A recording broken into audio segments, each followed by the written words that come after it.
Ladies and gentlemen, you're watching the 5th episode of Hold Your... The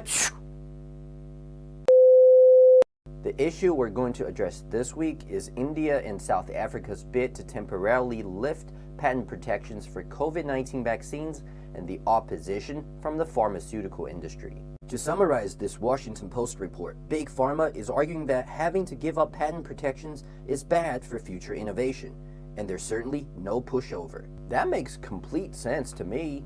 I mean, it's a short-term versus long-term thing.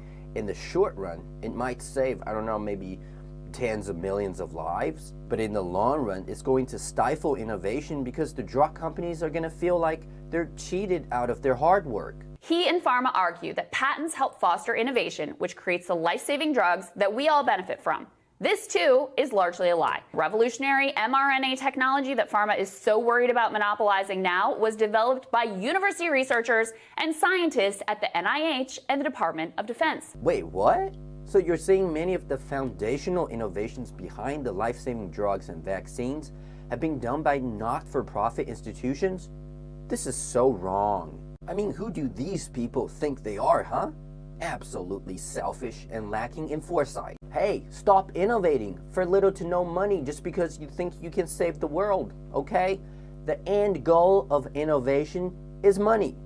Anyway, it doesn't matter now. The ship has sailed. Now even the US has backed waiving intellectual property rights for COVID-19 vaccines. Germany has rejected a US-backed proposal to waive patents for COVID-19 vaccines. We don't end this. The Trudeau government says it supports negotiating waivers, but isn't committing to anything. What? Germany isn't in? And Canada? Come on, a consensus is needed for this to pass at the WTO. Prime Minister Justin Trudeau, first, you win the hearts and minds of the Indian people with this.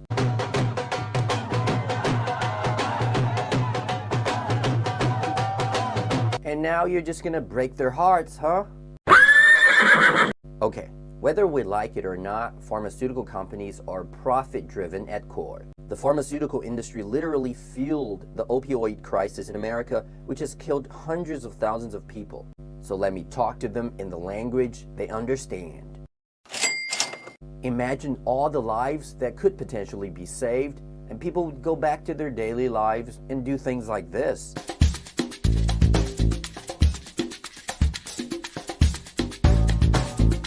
Just think about all the potential accidents that could happen and the millions of OxyContin pills you can prescribe. Now, jokes aside, I understand that the lifting of patent protections is just the first step.